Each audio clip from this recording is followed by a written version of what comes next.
Guys, welcome back to the channel. I am here with Than Harrington of the Inter Miami podcast. How you doing? Great, Tom. Thanks for having me. I appreciate you making time in your schedule to bring me on.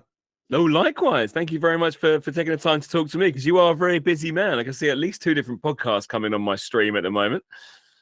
Yeah, it's two. We actually just launched another one today. It's called Freedom to Scream. It's part of our Inter Miami podcast universe. It allows the fans to get a real free forum to speak their mind about the state of the club. So we got a lot going on over here. I think that's fantastic. Yeah, really give a sort of special room for debate and people can get their feelings off their chest. And I think we'll go through some of those things today. But yeah, fantastic. I'll certainly be tuning in. Yeah, we're doing a lot, and it's a lot in our schedule. So I'm thankful we have a really good team over here between Jay and myself and the rest of the team. So it's definitely good for us. Fantastic. Yeah, long may it continue. So going back to your sort of personal history with soccer, how did you get involved? Oh boy, it's gonna sound like the typical American over here. I'm lifelong United fan. I have known Manchester United as long as I have known of soccer. Ole Gunnar Solskjaer, Eric Cantona, David Beckham's chip against Wimbledon. It's just something that has been ingrained in my blood since I ever saw first glimpses of European soccer pitches and the black and white ball like we used to know. So United through and through. It was hard for me not to fall in love with the atmosphere of European soccer. Yeah, no, there is something toxic about it. Definitely, I think there's not toxic in the bad sense, but in the sense that it really gets into you. I think it ingrains into you. I think, and it gives you that sort of addictive feeling that you want to come back to it. Yeah, I would say that's absolutely true. There's not much we have over here in the States. It's like it. I would say probably college football, university football. Yeah. Definitely blessed that we have some massive stadiums for that. I live relatively close to Pennsylvania State University, and they have, I think it's the second largest stadium in the Western Hemisphere, which fits about 108,000, 110,000. So it is massive. And it's one of those stadiums. And I know we're not here to talk about college football, but it's one of those stadiums I've been to numerous times where the stadium rocks and rolls and you can feel the concrete shifting under your feet. So that's how I imagine it would be like going to a City United, a Liverpool United, something like that. Yeah. Fantastic. That sounds amazing. Yeah, that's a real proper atmosphere on that one. It definitely is. After we get done with this, I'll send you a couple of videos so you can check it out. Yeah, please. Absolutely. That'd be fantastic. I'd love to see it. Yeah. So, I mean, look, thinking of, obviously, were you a fan since the start of the club? Obviously, it's only been 5 years now. Is it right? Yeah. So I've been a fan since the get-go. I heard Beckham was getting a team. It was a no-brainer for me. I was like, oh, I'm going to support my guy who gave me, he gave me all those good memories going, or from my early on of my soccer fandom. So there's a lot of teams I live closer to. I live closer to the Philadelphia Union. I live closer to DC United, but I never really connected with those. And I didn't want to be one of those people who jumped on. I was a bandwagon fan to something. So Inter Miami was it for me. Absolutely, yeah. I think it's all about finding a connection there, isn't it? I think there's a lot of people and a lot of teams. I don't think that dynamic's there anymore. You support the team that's closest to you and can go there all the time. We're a global world now, aren't we? So I mean, you can support pretty much whoever you feel most connected to. So I live in Cambridge in the United Kingdom, just north of London, and I support Leeds United, who are hundreds of miles up north. So it's there's no need to have that proximity anymore. I don't think so. Yeah, I mean, what's the journey been like in the last? I think it was 2020 was the inaugural season, right? Yeah, if I could sum it up in one word, it'd be pain. It's been painful. I mean, 2020 we were fortunate enough to make the play-in game for the MLS playoffs over here. It's not for those not familiar with the MLS. We have a playoff system rather than just going straight to the end of day. Either you're winning the championship or you're getting relegated. We don't have pro rel over here. But it's been folly after folly with our roster to the point where we have, I think it was notated that we had the biggest roster overturn coming into last season because of all the financial sanctions that we had with missteps in the front office and player signings that didn't really pan out. But yeah, I would say a lot of pain. Yeah, I get the impression from your recent podcast that you're not totally happy with how this season's going either. No, and to be honest, we should have saw it coming. I always, my co-host Jay, he always kind of gets at me, but I always quote Ted Lasso every episode. It's the hope that kills you, and this team will give you a lot of hope. Yeah, and it will definitely kill you. So, and to be fair, it's only 6 games in. We have a really, really good match coming up on Saturday, tomorrow at this point, against FC Dallas. FC Dallas has produced a lot of great talent over the year, and it's going to be a true test to see where we're at. Yeah, fantastic. And it was a pretty close game between you and Cincinnati. That was the last game that that has been played most recently. And I thought that was a pretty competitive game. You weren't sort of beaten soundly. It was only a 1-0 loss, wasn't it? Yeah, statistically, we were the better team. A couple of decisions that didn't go our way, and then we unfortunately just switched off at the wrong point. It's going to happen when you have your shortest player on the field marking the near post against a taller defender. It's going to happen at the end of the week.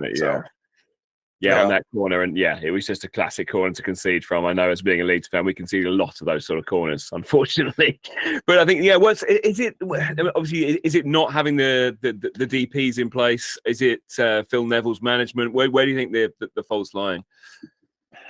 Well, I would say it's the fact that we don't have Leo Campana back. We're trying to play a style of play for Leo Campana, but we don't necessarily have him up there. Obviously, you were trying to play the ball at the back. Our midfield we just lost Gregory with the Liz Frank injury for the next 6 months. Yeah. So my son and I were in the stadium when that happened. We were down on the field level, and I saw him go down. I looked at him. I said, "Buddy, we're in trouble."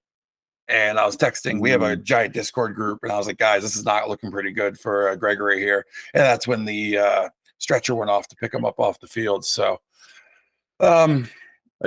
losing. Yeah, it's not great. I mean, he was our captain. He was the engine of our team. So it definitely hurts. But you can't pin it all on him. You can't pin it all on the fact that Leo's not here. Joseph Martinez is not performing. He's not performing to what we thought. He's still there. I have a feeling he's still there. He can still do good things.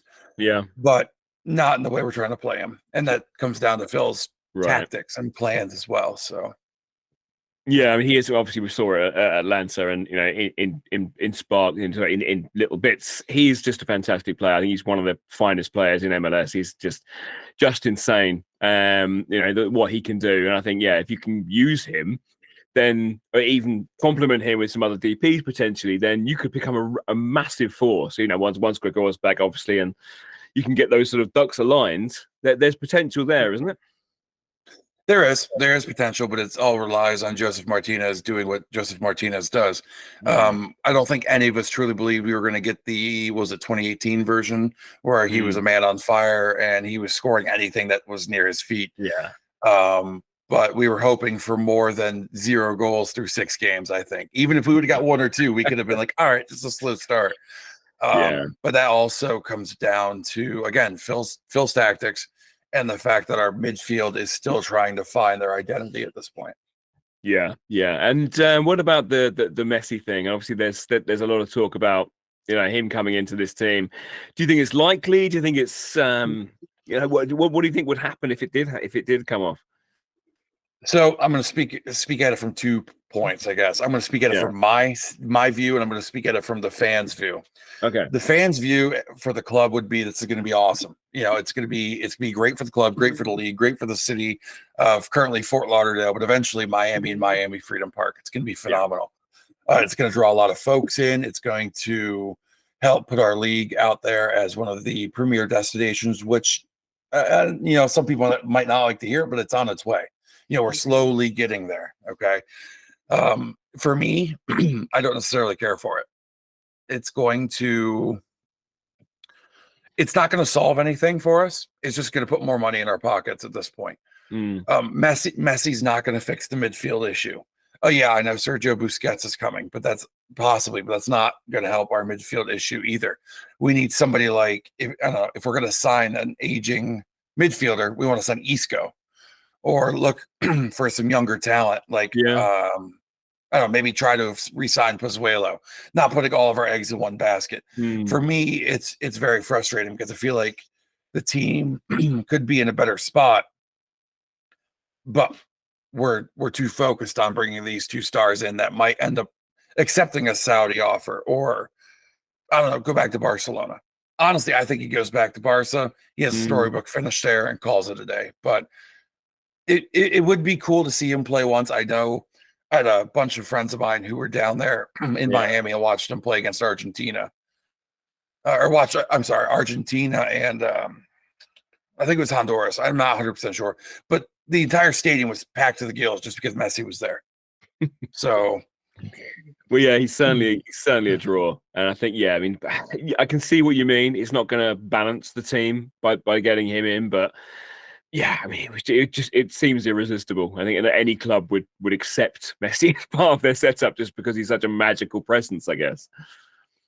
yeah, I mean, I'm also looking at it from the financial standpoint. I mean, I'm a dad Yeah, who travels all over with my son to take him to the games. yeah, And I know I'm not the only one who's thought about the affordability of going to a match. I mean, just over here looking at United coming over to the States this summer, tickets are going for $500 to $700 a piece in US dollars. Yeah, I'm not trying to have my club charge those ticket prices. yeah. So I don't know.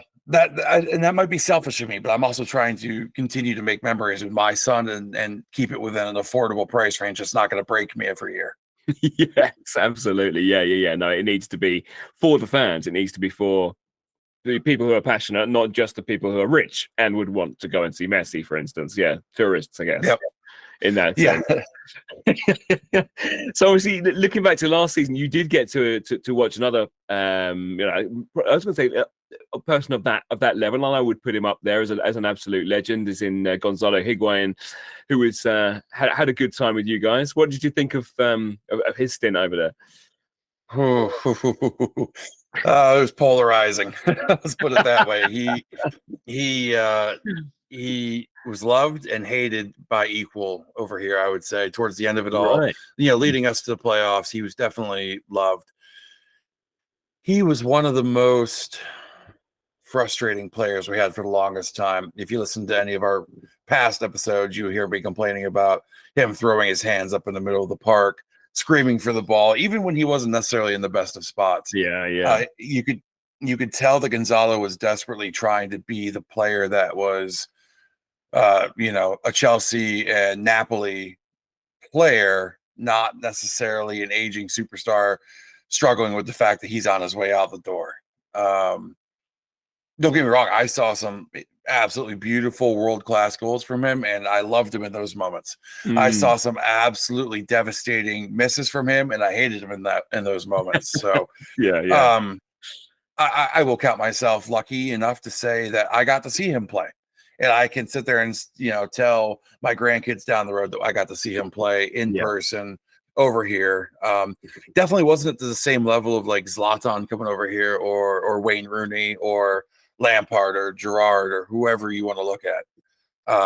Even Nani to a degree, but it was still, sometimes he just put that foot on the ball and you're like, "Ooh, something special is coming," and he delivered. So it just wasn't at the same rate I think everybody was hoping it would be. Yeah, no, I get that. I get that. But I think it is, there are a better quality of player going over there. You don't get Insigne and Bernardeschi going over to just retire. They are still very, very high quality players now. I think there are less of those Higuain last season transfers going to happen in the future, and more people who are in their prime wanting to just have this challenge. Yeah, no, I definitely would agree with you. And I think a lot of the players who come over now are starting to realize it is not just as easy as, oh, I'm going to go over and play soccer in the States and I'm going to call it a day. No, some of those Yeah. schedules are absolutely grueling. Yeah. I don't remember the exact schedule, so forgive me, but I know at one point Inter Miami played a game at home. They flew all the way out to the Western Coast, out to Seattle, and then they flew all the way back and had another game at home within I want to say it was a 7-day, 8-day turnaround. Yeah. So it's not. I mean, I'm not saying it's any easier in the UK, but some of our flights are pretty long haul for just to go play a game and then turn right back around and have 2 days of recovery to play another game. So, yeah, you got to be at top physical condition in order to be able to do stuff like that. Absolutely. I think, yeah, in the UK, you're only going to be on a plane for like half an hour. It's going to be a very, very short flight. You're going to barely notice it, whereas you're going to get some serious hours in on air travel if you're going across the US. It's, yeah, I think that is completely different from that point of view. Maybe it's different in other parts of Europe, but yeah, certainly from the UK, it's a lot easier on that side of things. So tell me about the obviously the last few years. You have built a club, it's built its identity, obviously it's established now in MLS. What about the rivalries? So obviously Orlando is the local one. Is that a fierce rivalry, or is it still sort of bedding in? Ooh, it is very, very fierce. It is something that we always circle on the calendar, and we know they do as well. We live rent free in each other's heads.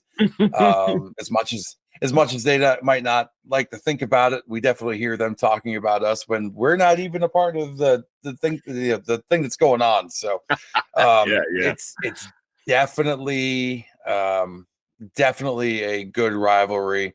The fan bases go at each other sometimes more than they need to. Definitely gets out of hand sometimes, but it's awesome. You always look forward to that on the calendar, and I'm fortunate enough I'm actually going to get to go down and see that in May Cool. for the first time. Yeah, I'm not taking my son to that game, so it's going to be it's going to be a dad trip. Yeah, I've got daughters, and they keep wanting to come with me to the football. And I'm like, we'll go to the local one. We'll go to Cambridge United, nice league, League One club. It's nice and just a few thousand people, and everyone's kind of friendly. Yeah. No, absolutely. But yeah, it's definitely. It didn't take long for that rivalry to sink in and become a mainstay in our every day-to-day operation over at Inter Miami. Yeah, from my point of view, that's one of the things that doesn't come across massively, because obviously I'm watching everything on Apple TV, I'm watching highlights here and there, and it's only until I talk to the fans that I really get an idea of who is really hating on who. Because every time I've sort of gone, how is that rivalry? And they go, you don't know this? This is huge, Yeah, no, it's like I said, we definitely live for that game. I'm not saying that others aren't as fierce. We definitely look at some of our other, like Nashville, who's one of our expansion compadres, you would say. Yeah. Whenever we play them, that's a big one because it's always a true test. I'm not necessarily saying that's a rivalry, but we always try to measure ourselves up against Nashville because Nashville's been doing pretty well. Yeah. Atlanta, that I would say that one gets a little feisty too, just because Atlanta's not that far away. But yeah, Orlando's definitely the one. Orlando's the one. Yeah, I suppose with Martinez moving from Atlanta as well, that's going to have added some spice to that rivalry as well. I don't know. I No? honestly don't know, only because it was such a mutual handshake deal that they the club wished him well. Oh, cool, right. It seemed like one of those things where it was like hey, you're a legend in our eyes for Atlanta. Yeah. We know you don't want to be here, but we're also not going to hold you in spite and make you stay here. So we wish you the best of luck. And honestly, right now they got the better end of the deal because Thiago Almada is playing out of his mind. So, yeah, I mean, it definitely brings some storylines, but we'll see when that day comes around. And he'll come good. He's too good not to. I think, yeah. Maybe it's the system change. Maybe it's a mentality change from him. I don't know, but he's got to come good. A player like that doesn't just lose it, does he? Well, especially since he's only 2 goals away from being at 100 total, you would have to think he's thinking about that, which is messing with him even more. So, yeah, maybe that's it. Maybe that's a psychological barrier there. Yeah, because there was a couple that we saw when we went to the New York City game at Yankee Stadium, and you saw him, and you're like, man, he's going to hit this, and he just stumbled over his own 2 feet. So hopefully he breaks one. Even just give him the next penalty. Give him the next penalty. Let him get it off his back, and then let him run rampant. I don't care if he just scores 10 this season. That's 10 more than we're getting from anybody else right now. So Yeah. Yeah, absolutely. But yeah, I think there's is there opportunity for you to fill those DP slots in the near future? Is that window open at the moment? I'm not sure what the so yeah, it's one of those things that I don't think we're even all sure of, to be honest with you. So from what I recall, we would have to buy down.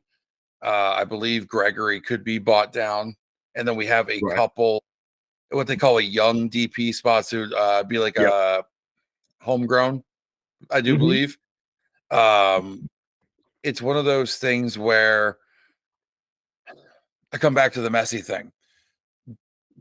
Are they going to fill it? Yeah, sure they could. Are they going to wait Yeah. to see what Messi's doing? Absolutely, and that's killing the fan base right now because we know we need to improve, but everybody is steadfast on Messi, Messi, Messi, Messi, Messi. So I would like I would like to see them continue on and make the adjustments now rather than just hope that he doesn't sign for somebody in Saudi Arabia for 438 million like the rumors were this weekend or Yeah. somebody else. So yeah. Now I will tell you too, the other thing we're not talking about at all and is Inter Miami's academy is one of the best up and coming academies out there.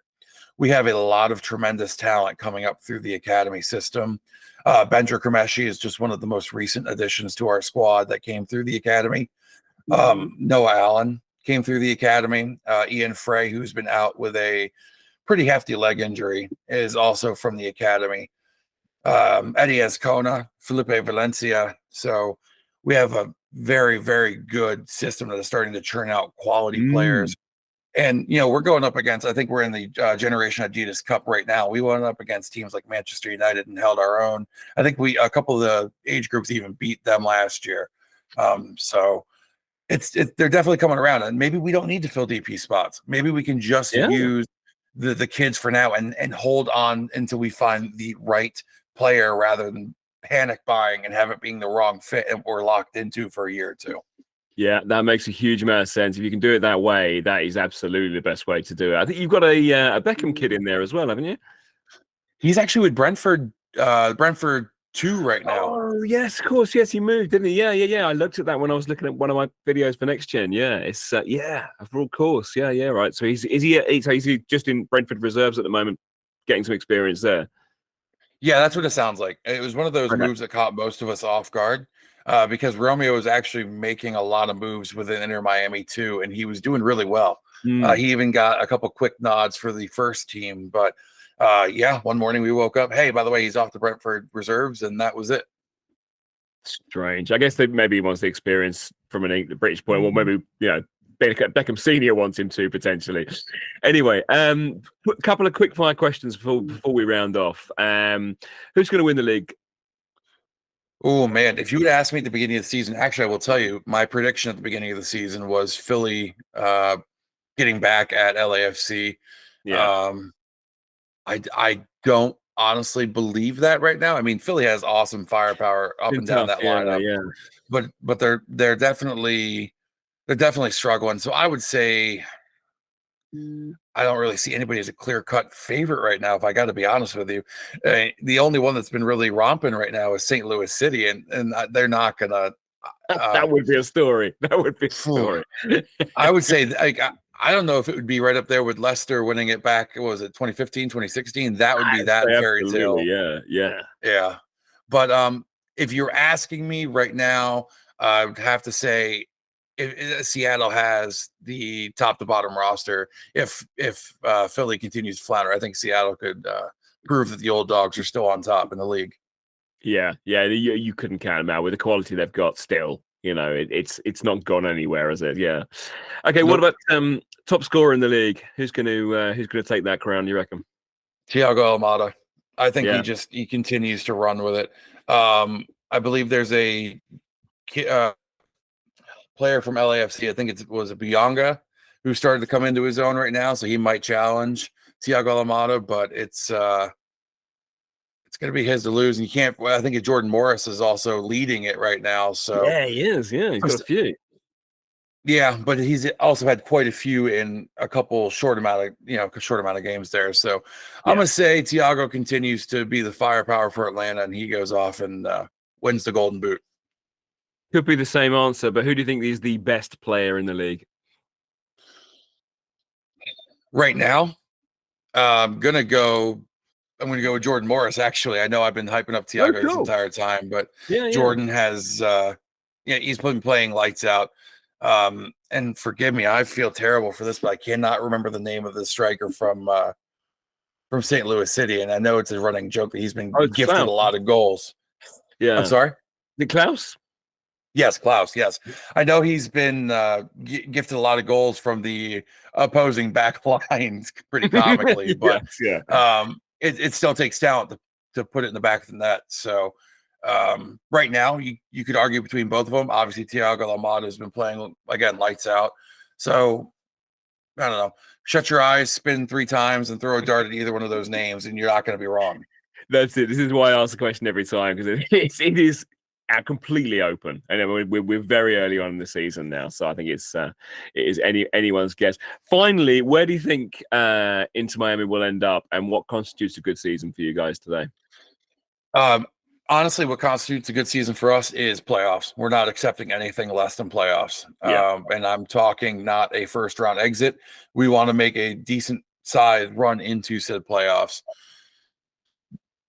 With that being said, if you're asking me in week 6 of the MLS season where we're going to finish, it's going to be hard for me to say that we're going to make the playoffs. We've been in this position before. We've dealt with this heartbreak way too many times, where we've had 4 to 5 game losing streak, then we have a 7 game winning streak, and it's not like we're playing Burnley ball where we're constantly grinding out the draws. Yeah. So we're either getting points or we're not. So I would say at this point, we're probably going to miss it. We're going to be right there at the end. We're going to miss it just by this much. Yeah. But I honestly think that's going to be the final curtain call for some players and maybe some front office staff if we don't make it this year, because they're going to have to start turning this around, especially with how much we're spending on getting Miami Freedom Park built and set up. Yeah, I see what you mean there. Absolutely. I still think you've got it in you to do it, but from my limited knowledge, I think you're going to come good anyway. But so that's been brilliant. Thank you so much for your time today. Just tell everybody where they can find you online, where they can find the podcast.